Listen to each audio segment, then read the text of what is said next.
Hey everyone, I'm here with Jaime, and I'm not the best at pronouncing last names. It's Ashra? Usher. Asha. Okay, Yeah, Jaime Usher. Usher. And Jaime is works full time, but he's also hustling, and he's working to try to become an accredited psychologist. So that's Jaime and we just vibed through Instagram, and it just seemed like a real interesting guy. I would love to talk more about life and his story and learn more. Just because we both have the same mindset. We both want to help others, and it's just another brother.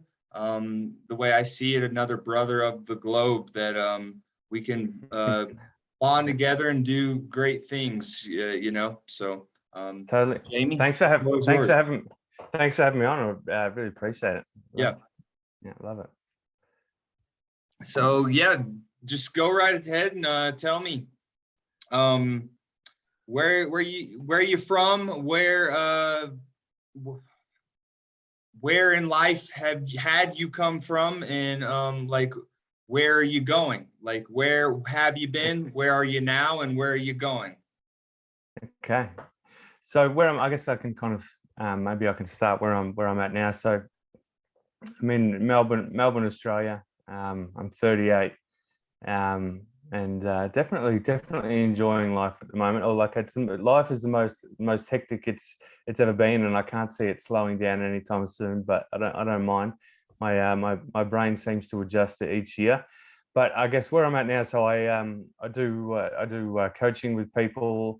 I currently work as a school counselor and do some behavioural stuff in a high school as well. And then I guess on the side, I'm studying to become a psychologist as well. And the studies, like they're rather intense, like 6-week blocks of study. So they kind of chunk 12 weeks down into 6 weeks, so you can get it done a bit faster. And you can kind of do it in your own time, but it takes up a fair chunk of my time. So it's basically doing more than a part-time job, or sometimes you can almost feel like doing 2 full-time jobs, because my full-time job is like 40 hours a week, and sometimes I can study between 25 and 35 hours a week as well. So that's what I'm doing. But I love doing that, because I'm like, no, I don't want to say I want to become a psychologist. I'm going to become a psychologist, and Yes. that's what I need to do to make it happen. But I guess going back, I mean, how far do you want me to go back to? Want me to go back to where it all started? Yeah, just take us back. We got time. We got a little bit of time in your hectic schedule. I'd love to learn. Cool. Just give people the full rundown. Okay. Well. Okay, so I guess I can. I'll give it just a bit of a heads up. So, but before I started doing this, what I'm doing now, so studying and working in a high school with people, from students from year 7 to year 12, which is say, sometimes 11 to 18, boys and girls, whatever. Before I started doing that, I was a tradesman who used to run his own business.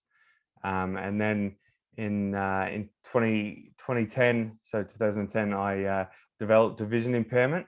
So what month was it? It was about September, October 2010 when my vision started to go, and I lost 90% of my vision. And then still today, like I've only got just under like 10% vision. So my right eye doesn't really work at all anymore, and just out of my left eye I've got 10%. So I've just adapted to, like, even doing things like this. As I said before, it just takes me a little bit longer to get set up and all that kind of stuff. So I've just adapted my life around that kind of stuff. But that thing that happened there, that moment in time, was something I'm so fond of. Like, you'd think, I was actually thinking about this the other day, like when I was walking home from work, I was just reflecting on it, and I still have such a fond, loving, I guess, memories of that time, because it was so like, although it was like the hardest time, I guess, in my life, and particularly the hardest time I may ever have. Who knows? I just have such a fond like a feeling looking back on it, and I like kind of took me back for a second, because I'm like, that is a bit bizarre, and like in some ways people think that's bizarre, but it's just that there's such growth happened in that time, because that growth, I think that growth was supposed to happen, or I really needed it or wanted to happen, and that was just the I guess the way either the universe or maybe my body or mind helped it manifest that change that was needed. And so yeah, so that's what happened then. So that's kind of that's kind of the story that kind of led me to wanting to support people to get more out of themselves and that kind of stuff. But I guess that's when I started to become the person who I am more of today. Prior to that, though, I guess I can go back even further, which is kind of give a bit more context to the situation. Is I was a child that grew up in, how could I explain? I was a child that grew up in a very complex households. There was two households that I grew up in. There was two households, one with like my dad and his new partner, and one with my mum and her new partner, because my mum and dad split, or my dad left my mum when she was still pregnant with me. Sure. And and then by the time I was born, I think they didn't have both new partners then, but not after like the first year or two. After me being born, they both had new partners and that kind of stuff. And in both those households, there was some pretty hectic shit happening. So the one with my mum and the stepdad, it was pretty horrendous domestic violence, where I became the protector of my mum, and obviously, protector of myself ultimately. And there was the other step siblings and a full brother in there, and that kind of stuff. So that's one household. And on the other household with my dad and my stepmom, that was like one of those, instead of being like physically like abusive or anything like, or physically neglecting, it was like more like emotional abuse from the stepmom, and emotional neglect and that kind of stuff, to pretty nearly to the same extent to what the physical violence was in the other household. But I mean, I didn't know any better, and why would a child know any better? Like you just grow up in that kind of in that household, or those kind of households, and you just adapt. And I, to this day, I don't would never have wanted to change that, because it's being in those environments has helped me create like who those situations create who I am now, and have an understanding and empathy and compassion for people that are in similar environments and that kind of stuff. But yeah, there was a lot of stuff that was happening in those times that kind of, I don't know, led someone to believe, that's, I guess, there was a lot of situations that led me to believe I wasn't good enough, I wasn't worth it. And then you go through like my teenage years, say, or earlier teenage years, like even starting from about 9 or 10, so prior to being a teenager, I was still in that protector mode for my mum. And just I guess just the things that happened around that time, even though she'd split from this guy that on the where we were living with the stepdad, even though they'd split after say 5 or 6 years, it had still continued on, of me having to be the protector, where it just still affected me in primary school, where about the age of 9 or 10, I was still like wetting the bed nearly every second day, because that's really common for people in those kind of environments, boys or girls. But also like because I'd taken on that role of, that's what I was doing, is protect. I needed to know that she was safe, so I couldn't relax in school unless I knew she was safe. And there was even things like because we ended up moving when they split. We ended up moving across the road from my primary school, like literally across the road. And you'd think this would be good, but in some ways it was probably made it harder, because like I knew she was close, so I needed to know like how she was. So like when it would get to say morning tea or lunchtime, sometimes I would go to the office. I would have to go to the office and say, "Can you call mum?" Because I was feeling sick and I didn't know why. I was feeling sick or feeling stressed, or everyone not feeling in my tummy. And they did what they would do is they would call my mum, and she would, if she was at home, it wasn't working, she would come out from across the road and just kind of wave to me as I was waiting in the car park, and I knew she was okay. And like, that relatively, that seems nice, but no one ever looked into why that was, and that might have continued, 2 or 3 days a week for say 12 to 18 months. And then sometimes if she wasn't at home, while around this time, 10 or 9 and 10, this kind of thing was kept happening for a while. If she wasn't at home, she was working like 10 minutes around the corner, and they would call her at work, call her on the mobile phone. Early mobile phones. It was like more than 20 years ago. So Yeah, call yeah. her on the mobile phone, say, "Look, you need to do whatever it is with Jamie." And what mum would do is she would drive from her work and drive past the school, and I would still be waiting in the car park with a teacher or maybe on my own, and she would just drive past and wave to me. And as I said, like that seems like a relatively normal thing to someone, but that nobody really knew why that was happening. I would have just, I had the perception that I was just this wimpy kid, and everybody else just thought that I had this wimpy kid. But what created that person wasn't getting dealt with. Nobody knew that there was domestic violence that had happened prior to that, and that I'd seen and been involved in some pretty, as I said, some pretty horrendous domestic violence. I had to, Yeah. I guess, try to protect my mum and all that kind of stuff. But I grew up thinking that I was this huge wimp, and then I was different to everybody else. So I isolated myself some days, or not isolated as in like hid myself away, but I would think that I'm different from other people, that I'm different from groups. Put myself on the side a bit. Right. And that's it all kind of makes sense. All kind of falls into line of why I would have done that. Then I think because it wasn't really ever dealt with. And even though if I went to counselors or I went to psychologists back in the day, the full story was never getting told. Why is this kid wet in bed, or why can this kid not stay in school properly without needing to see his mum, or why can't he stay at friends' houses? Well, it wasn't like, well, what I know now, well, all this stuff had happened. It wasn't like that. It was like, well, basically I got treated as this big wimp, and no one ever knew. Yeah. And then so I felt like that right up all through my high school time as well. Like, as I mentioned before, I wet the bed, and I probably didn't stop wetting the bed till like 14 and a half, nearly going on 15 up in high school, because it was not dealt with. And then so on top of all that, trying to, when everyone else is talking to girls and all that kind of stuff, I've got this in the back. Like, there's no way someone who was still like wetting the bed at 14 is going to have the confidence enough to Right.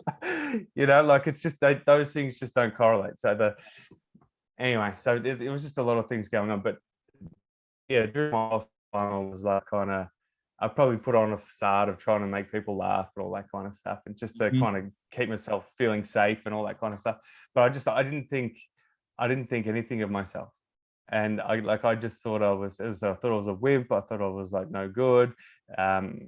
Just even my dad on the other side, who doesn't know how to even love himself or show good attention to himself, and so there's no way he's going to be able to do it to his kids. So Right. even separate from the domestic violence side, there was that stuff going on. So like it wasn't really getting that proper nurturing and growth of the kind of person I am now, who's got good belief in himself, but good esteem and good self-worth and all that kind of stuff. That wasn't getting nurtured at all. So I guess over time, probably particularly around the age of about 18, was when I really started doing some self work to build myself, because it's like I knew there was that better version somehow. And or not even just a better version, because it's like the version I was I guess was who I was supposed to be, but it was like I knew there was I guess more of myself. So it's not like I needed to create like this ultimate version. It was like, no, you're kind of like a very watered down version of who I who I could be. And it's not like I could never have been anybody else back in that day. There was there was no way, but it was like in those days, yeah, especially. yeah. Moving forward, like I knew I wanted to get more out of myself and experience life in a different way. And I guess the only way that I was probably going to be able to kind of make the changes that I needed to like just absorb that pain of whatever it was and not liking myself. Actually, not just not liking myself. I hated myself, but I didn't know, because if I'd hated myself for so long that I got used to that feeling of not liking who I was, I thought it was normal. Now, if there was this period of time where I liked who I was and felt good about myself and then hated myself, well, I'd know the difference. But if I grew up not liking myself, I just think that that's normal. Right. And then, and then one day I had to start questioning why that was and all that kind of stuff. So I'll start from around the age of 16, 18 is when I started doing martial arts. I started doing karate, and it wasn't so much the martial arts itself that really helped. It was, a bit of it, but it was more the people that I met there, and particularly my main kind of karate trainer back in the day, who's easily the toughest person I've ever met and ever will meet. Not just physically, but like, but just like, he's like a nice version of the Terminator. Yeah, I just respected that so much, particularly like I was a man I wasn't a man, I was like a boy back then, I guess, or a teenager that just needed a good solid dad figure around, just craving that kind of male figure. And then that's kind of where I got it. And just he didn't necessarily just like me like he helped me inadvertently to believe in myself more, get more out of who I was. And it wasn't so much that he's like sat me down and had chats with me. It's just like, I don't know, just being in his presence and him showing me. I sometimes just just me listening to him sometimes and listening to the things that he might have done or suggestions he might have given. Say, even if it was like take cold showers in winter back 25 years ago or 20 years ago, whatever it was, back prior to when it was really popular and everyone's doing it, I was doing it back in the day because it was like a good way to test myself and show myself, no, I'm actually not a wimp. I'm able to do things that I guess a lot of people wouldn't do. Right. This was back, so it was a good way for me to challenge that pretty solid belief that I had that I was, was no good. I was a piece of shit. People weren't going to like me. Not that I didn't have a fear of rejection. I had a belief of rejection that was going to happen. So I almost had this contentment of rejection of people, like socially, that it was like, okay, you might get to, you can meet me and you'll be all right for a while, but then after a while, you're going to find something that's not, that you don't like, and you'll leave me, or you won't like me. Right. This is kind of the beliefs that I had. And it was just doing a lot of this stuff, particularly martial arts. I was able to challenge that. And then the real way I was able to use martial arts to challenge negative, I guess, particularly self-doubting beliefs that really just shit on myself and said that I was, just no good, and made me feel really bad, was when I had the opportunity to fight kickboxing in the ring. And that was, I think I started 2007, 2008, and that was massive for me. Like that was huge for me to do that. Like the nerves that I had to get over to do that was like crazy. It's still one of those things. Even I had nearly 10 fights in the end, I had 9 fights in the end. It was like the nerves of something like you look back on and go, how did I push through that? Like not just with me, with anybody that fights. Like it's just crazy. Like you're just like absolutely crapping yourself. But you're like, but that there's a need there to do it. Like everybody, they're driven by something. Not everybody's necessarily driven by the same things I was. Some people just have a natural need to get in the ring and show some kind of like violence that. in some way. If I may, maybe that natural that exertion, you exert yourself to such a powerful level that it's just brutal.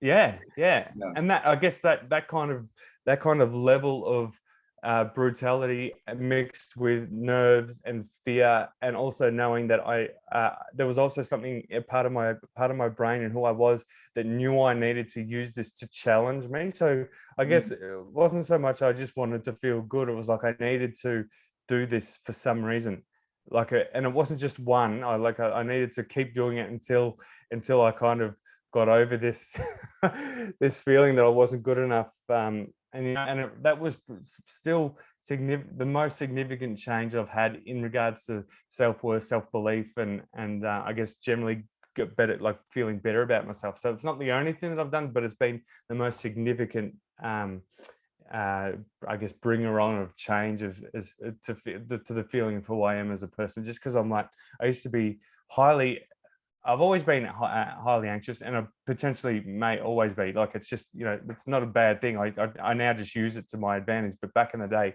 it used to be something that used to, I guess, make me petrified. But I used to go out, like if I would go out to pubs or clubs or walk late at night, I used to be really scared. Then I couldn't talk to people properly because of my anxiety and all that kind of stuff. But that just kind of changed. So now, like, even after, even now, like I've only got 10% vision. I don't have fear of that violence, because I know I can take it. Not that I want to go out and fight in the ring anymore or anything like that. I wouldn't be able to. But like, if I was walking sometimes early in the morning, like I have to go to the gym early, if something happened, I have no fear of that. And because so I feel good about that. And that ring fighting really helped me with that. And it really kind of helped me jump to this level. But no, I'm okay. I'm all right. And it's probably a bit of a bizarre way to kind of bring that out of someone, but it was like the avenue that was there, and I took the opportunity. And I guess even looking back in the day, I didn't know this was why I was doing it, but I just felt the drive to do it, and so. Yeah, so so I started fighting in between the years of 2008 and 2010, and I had my last fight, I think, in June 2010, and then it was around the September time that I started to lose most of my vision, and then losing most of my vision happened in about 2.5 to 3 months. Was it just a random incidents? Was it random or? So no, not really. Like, they don't actually have a specific cause for my condition. So they say it could have been the ring fighting that triggered it. It could have been the drugs that I took when I was younger. It could have been the fact that I smoked for, say, 5 years prior to it, and all that kind of stuff. They just don't know. Like, it could have been stress. It could have been whatever it is. There's no specific cause or trigger, but it is found that I do have, in my bloodline, I do have this gene. Just, I guess, brings on a condition in certain circumstances, which is a thing called optic neuropathy. Well, the actual condition is called Leber's hereditary optic neuropathy, and so basically what it means is my nerve, the body or the brain stops sending blood to the optic nerve, and over time they just start to I guess die or not be able to be used properly. So the connection. So my eyes are actually still perfect. Well, maybe not perfect, but my eyes still work great. You know what I mean? My eyes still work great, and my brain can accept and do something with the signal, but it's the channel in between that doesn't work properly. Okay. And it's was explained to me was they just say, well, look, for some reason the body or the brain just decides to stop sending blood to that area, and then so it just can't function the way it needs to anymore. Sure. And I'm like, that is so bizarre that some of the things that our bodies do. Yeah. But as I said, what happened in that time, particularly in that first, say, 3 to 6 months, going into the end of 2010, when it was really big change. So I couldn't fight kickbox anymore. I couldn't drive a car anymore. I did give up my business that was running really well, and big changes, like huge change. It was kind of, you wouldn't have ever expected anything like that. Just the amount of time that I had to kind of, while you know, I wasn't doing all these other things I was able to do, well, that I used to do. I had so much time to think. The amount of growth that I had in that time, like I say to people a lot, because I couldn't believe in it more, is like the more vision that I lost, the better that I started seeing things in life. And not just that not the better that I start seeing things in like present time and in my future, but looking back on all that other stuff that I explained before about childhood stuff, and, you know, why would someone think nothing of themselves and all that? I'm like, well, of course, you know, of course that's going to happen. There's the chances are someone going through that kind of time and the experiences and all that kind of stuff, it's like the I guess the lack of emotional and sometimes physical nurturing and all that, like, it's just not, it wasn't going to happen. But I guess it was, if you look at my story, say what I've explained, and then you look at, say, what I explained about, you know, going through the vision loss and then being able to have more time to think and seeing things better. I'm convinced I've been on this planet to go through that, understand it, and then support people who've gone through similar things, or even if they don't have to have gone through similar things, they just, you know, what I've had explained to me recently, that is that you don't have to have had a childhood like me, or like, you know, like anybody else that might not be that great. You might have just been, say, someone who grew up in an environment where you just didn't really get attention. You didn't get bad attention, but you just didn't get good attention. And then even that can lead you to think, just because of the way children process things, particularly up to the age of around 7, when, you know, between 0 and 7 is that critical stages of development. When things are happening then, that if you didn't get great attention for whatever reason, maybe you were left to play on your own all the time or whatever it is, you can grow up thinking that you're not worth it. You're not worth people's time. You don't have to have someone like shitting on you verbally or physically or whatever it is, or not. You're not shitting on you physically, you know what I mean? Yeah. You know what I mean? Like, you don't have to subconsciously, subconscious level. Yeah. So you can, I guess I guess what I feel is my what I've understood about, you know, my life and all that kind of stuff, I feel that it could be used to help support people on many different levels, like, you know, and it kind of helps me. It helps me being able to go, oh yeah, that's probably why it happened. I mean, like, I do feel certain things, whether they were supposed to happen, whether they were destined to happen, or whether we somehow manifest them to happen. I'm not exactly sure, but I mean, like, it just falls in line from the start to where I am now. That is like, yeah, that totally makes sense. As in, like, you know, so yeah, I don't even know how long I've just spoken for then, but that kind of gives me a bit of a rundown on, like, up until, you know, from a birth kind of time to where I'm at now. And yeah, that's kind of a lot of the story. I mean, thank you for sharing that, first of all. And coming from a guy who's experienced his fair share of health issues and obstacles in life, it's really refreshing, and it's really cool to see that you were able to learn that whatever happened to you in the past, it doesn't define you, you know. And it's like, whether you were hit with a emotional issue, a physical issue, there's that neuroplasticity that can occur, and you are not set in your ways. And, like, so I understand, me and you, I'm 33 and you're 38. We come from a similar time frame.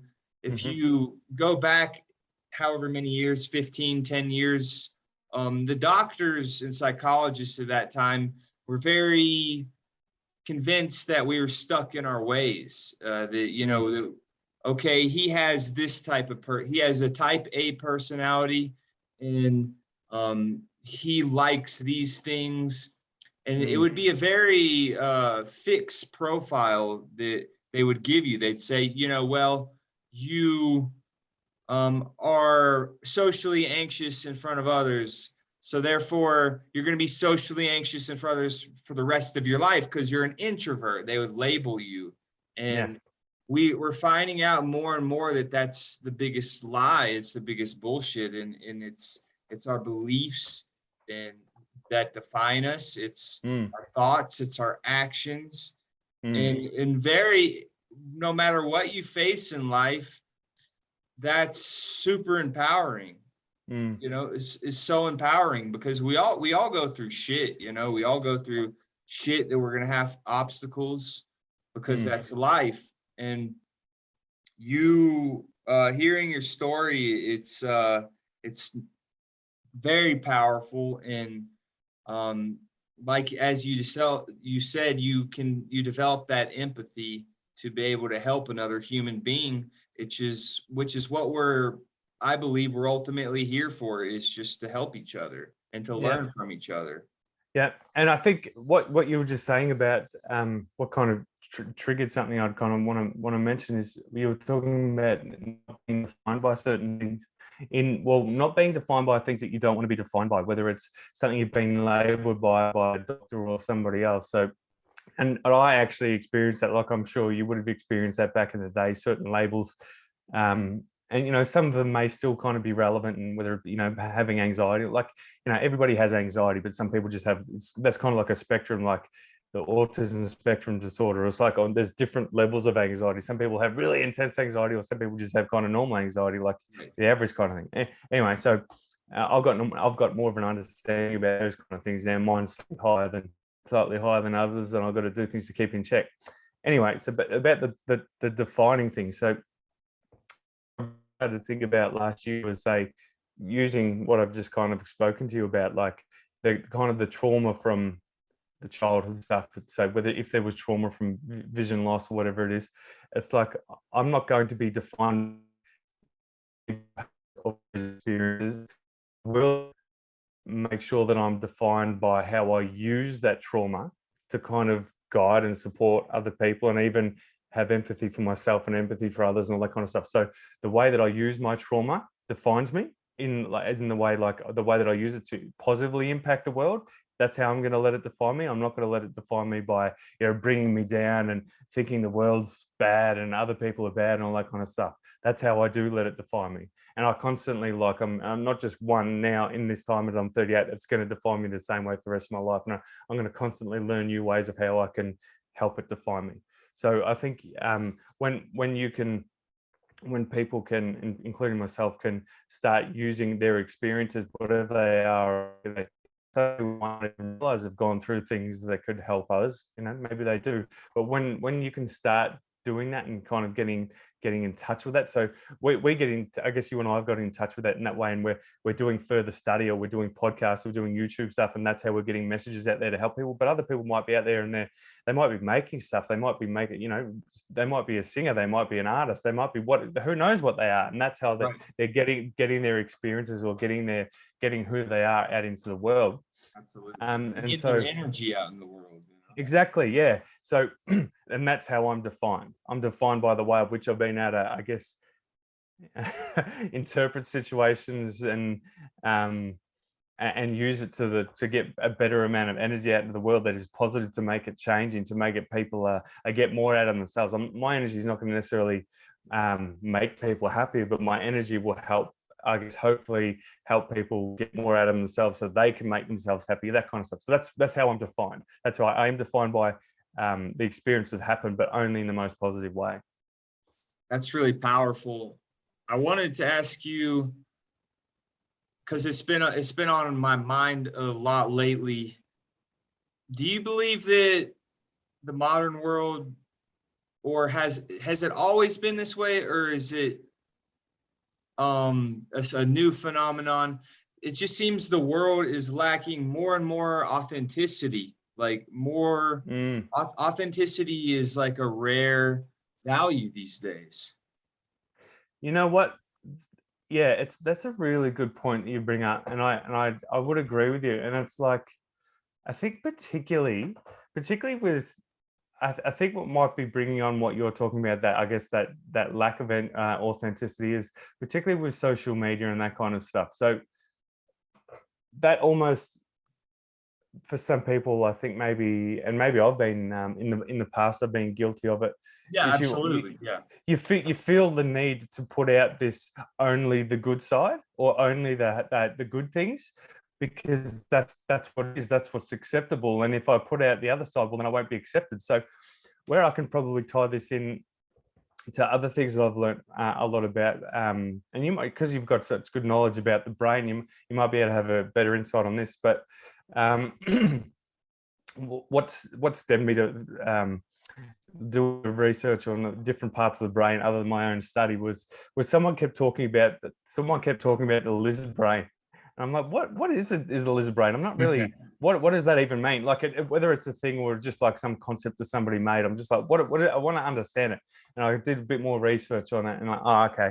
And I came across this thing called the triune brain theory. I'm not sure if you've heard of that, which is, I might not even be saying it properly, but it kind of breaks up the brain into like 3 different areas, which is like the survival state, which is like, you know, the heart rate, the body temperature, and other functions. And then there's like the emotional state, like the limbic system and that kind of stuff. And like I guess the fear center, and also I guess so. Supposedly the lizard brain, or what they refer to that, you know, the back part of the brain is one of the, I guess how would you say, the oldest part of the brain, Right. through evolution, this one that's been there the longest, is from what I hear. And then Right. what I also heard for this theory was the emotional state of the brain was the and even where I guess the fear center is somewhere in there as well, is that's the part of their brain that was started to really become developed when we started to live in civilizations, or in groups anyway, when we started to really depend on other people. And so that's how we developed ways of being able to function in that. And then what they say, like the front part, the prefrontal cortex part of the brain, that kind of that area. And as I said, I'm sure you've got better knowledge than what I do. So you know, this just going off what I've learned recently though, is so that's more of what we've kind of learned to use today, that front part, or develop today, that front part of our brain with this rational thinking and problem solving, and you know, kind of just a more relaxed way of doing things, because we, you know, there's no, it's just, I don't know, it's just a clearer thinking, and I guess it helps us function better. Like executive function is what they call it. So the point of what I'm saying is, I think what people can not realize is that as humans, we have a need to fit in. Like we have a need to fit in. It doesn't mean we have to fit in, we have to do certain things, but like there's a part of our brain that goes, if you don't get accepted, you like in some way, if you don't get accepted in your group, this could this could be a danger to your life if you're not accepted. And not because it is literally a danger to your life, but back in thousands of years ago, when we were using that fear center in our brain to help us survive, because you know, if we got shunned from the group for some reason, or if we, you know, did something wrong, and you know, the group didn't like us anymore, or you know, wanted, you know, it could have been detrimental to our life. We wouldn't have had shelter, we wouldn't have had safety, we wouldn't have had food, we wouldn't have access to partners to mate, all that kind of stuff. Right. But that part of our brain, I guess, it still functions, but it doesn't necessarily, what I believe is, this is my kind of way I've interpreted it, as I said, you might have a better idea on it, is, but my view on it is that sometimes we go to that part of our brain or use those ways of thinking, but we don't realize that it's not for 2022. So it's like, if I'm not accepted on social media, that fear center kicks in and goes, well, it could be detrimental to my life, so I've got to do things to fit in. That but makes it's like, so much sense. You know, I never really thought of it from that perspective. You're right about like the prefrontal cortex, the limbic system, and you know, the reptilian brain was what they call it, or lizard brain, Yeah. whatever you might. Yeah. And I'm certainly no neuroscientist or expert with the brain. I simply developed that knowledge because I myself had brain surgery, and that developed into a full passion of wanting to understand what went on and what's going on within me. So it just became a natural transition. But you're right, that it's such a ingrained. It's so well ingrained in our DNA, you might say, that we want to survive first. And in order to survive, as you said, for so many years, we don't want to stand out. We want to have access to food, shelter, mates, things of that nature. And so that's why you always go back to empathy for trying to put yourself into other people's shoes, you know? Yeah. And I think that I guess that's my point of what I meant by that was it would lead people, because your question was about authenticity. So I guess it would lead people to feel the need to sometimes be not authentic because they have a fear of, if they are authentic and they're shunned from the group, then that could be detrimental to their lives. Right. But that's not front brain prefrontal cortex thinking. That's limbic system emotional state thinking. Exactly. That's when, because like, why would the average person need to know this kind of stuff? Well, not why they need to know, but why would they? They have a job that, or they might study something that is nothing to do with this kind of stuff. So why would they know this?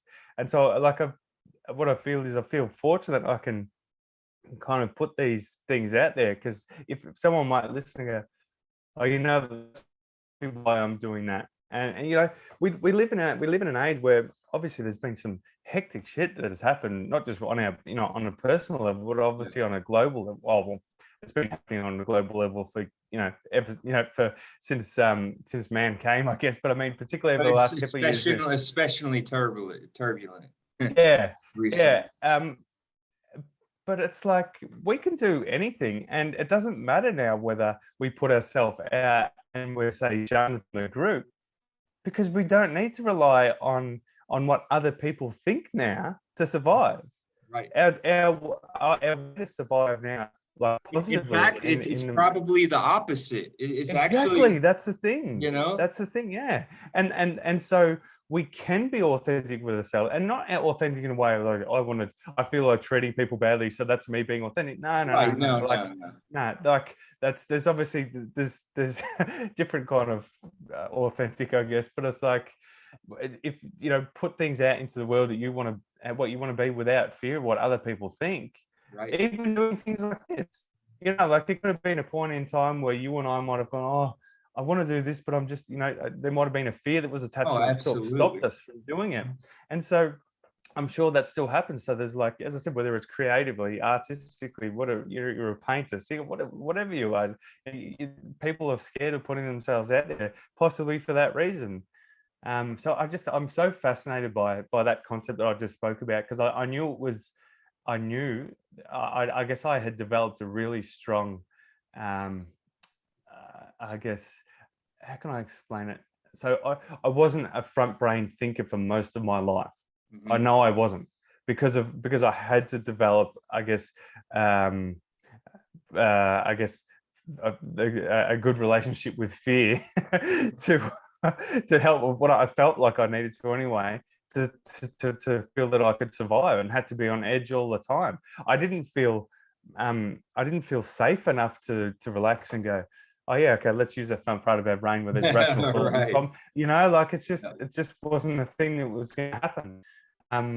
And so, yeah, like I find it so interesting, because for most of my life I didn't have access to that kind of stuff, and it makes so much sense. Like, and so now like, I still fall back to that kind of stuff sometimes, and it can happen, particularly when things get hectic with uni or with my studies, or other things happen, or you might get, what I find also so interesting, and it still ties into what we just spoke about, when you get triggered by something. So I often will get triggered. My triggers will generally revolve around not getting respected. People are leading me to think, whether it's probably through my own filter of that I'm not good enough or not getting valued, and that'll trigger me in some way. And then when I get triggered, I'll go back to that, say, mid part of my brain, and I'm like, what can I do to survive? How can I function this way? Rather than going, look, they may have done it for this reason, they probably didn't know this, or maybe this is the way you're looking at it. Rather than looking at it rationally, I go to this, I get triggered and go to that part of my brain. But I'm just getting much better at recognizing those triggers now. So, like, even though I know all this stuff, like there's a part of our brain, potentially It might be. It might be. I think it's the amygdala that is constantly kind of on the lookout for things. Like, not that we know what that it is, but it's just like but it's on the lookout to be, because it almost wants to be triggered by things to help us survive. It almost wants fear to kick in, because it's Right. like it doesn't want us. Our brain, for actually, no, this probably goes along to what you were talking before as well. For so long, our brain functioned in a way to survive, just survive.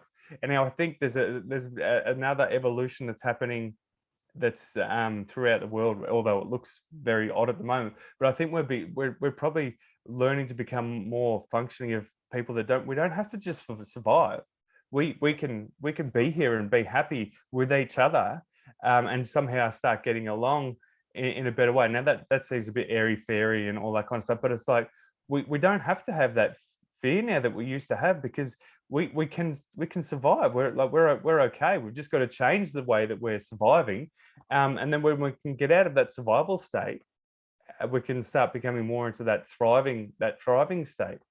Right. So I think We yeah. truly can. We truly can. And this has been proven study after study that we can consciously choose our thoughts, and we can consciously choose our emotional state day by day. Of course, it's not going to be like a magic pill that you can, but our brain doesn't know the difference between what is something that's real or imagined. And so wherever you are in life, that's how famous leaders became famous leaders, like Gandhi, for example, or Nelson Mandela.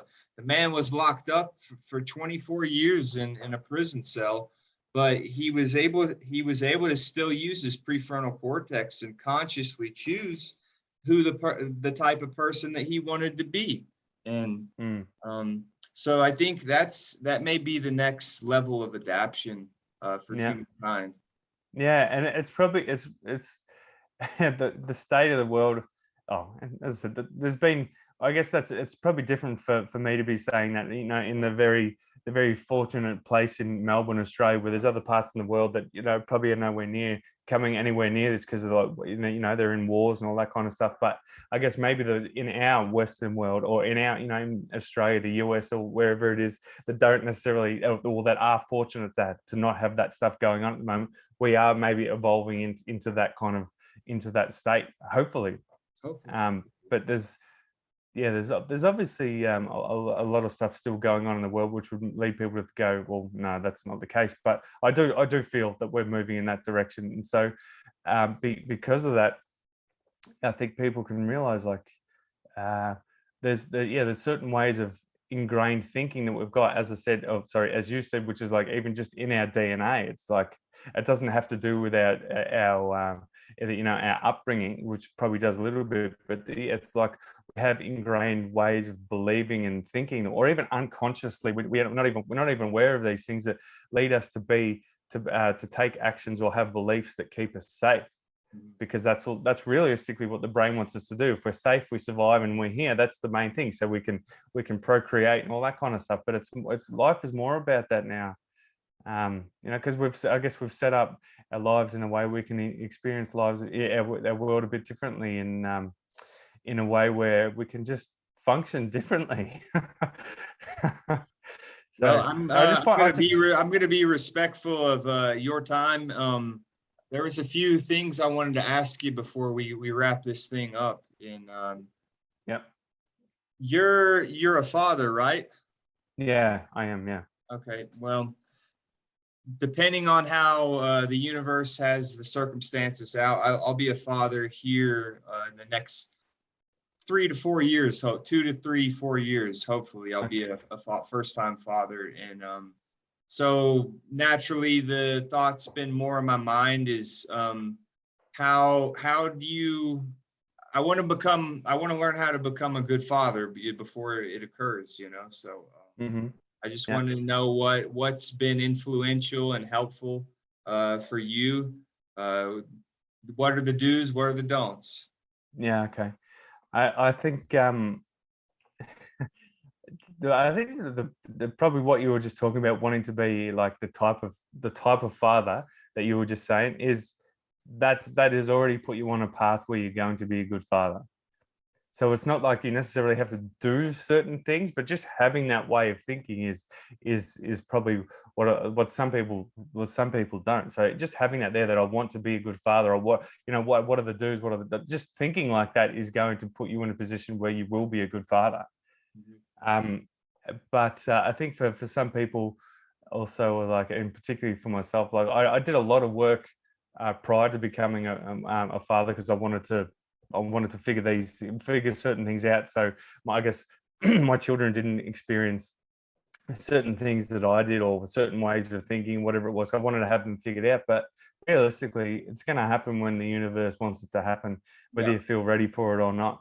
But I think what you were just saying is already, well, you're already on that path of being a good father, because you're just thinking like that. You're questioning it already.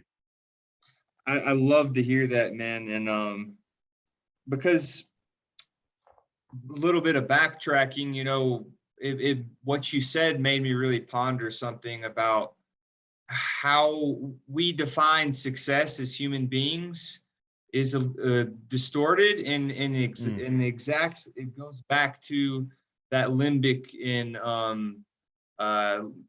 lizard emotional and ancient brain. It makes sense now. It makes sense why we define success in the way that we do. That somebody who has all the resources, has all the power, because it makes sense, but it doesn't have to be that way. You can define your own success. Yeah, exactly that. You're right. And even just you saying that then made me realize that, that's of course, that's how we would have defined success. Acceptance from people, influencers on social media, and having a lot of money, and having, like, that's realistically, that's obviously, it's good, it's helpful, but that is not ultimate success. That's not necessarily something people should be striving for. People should be striving for, actually, no, I don't want to tell people what they should be striving for, right. but I think I want to be striving for what is success to me. Like, what is it actually? How do I define it? And that's the one I should be just striving for, not the one that everyone else thinks is success. So if success to me is being a psychologist, being a good person, being a good dad, and that's what success is to me. Getting the most out of myself, being able to experience the world to its maximum. That's success to me. And then what happens around that financially, and getting good attention and acceptance, like these are all just bonuses. Whether they happen or not doesn't really matter. Like, exactly. That's how I see. At the end of the day, if I'm a good person to myself, and I'm a good person to others, that's a life that's well lived. Very true. Absolutely. So, well, thank you, Jaime. I truly appreciate you, sir. And it was a wonderful, beautiful conversation. And maybe we'll do another one of these in the future. You never know. So it was great catching up, and I'll be sure to share this on my podcast that I'm just recently been starting, and my YouTube channel, and whole 9 yards. And thank you, sir. Hey, thank you for having me on. It's a real honor. Right? Like, I love getting asked onto people's channels and podcasts and that kind of stuff, and especially someone like yourself who's like very, I guess, very switched on to the world, and not just who you are as a person. To be able to chat with someone like yourself, it's a real pleasure. So thanks for having me on. I appreciate that. Jaime, have a great rest of your day. You're in Australia, so have a wonderful rest of the day. I will. Thank you. All right, bye-bye. Cheers, man.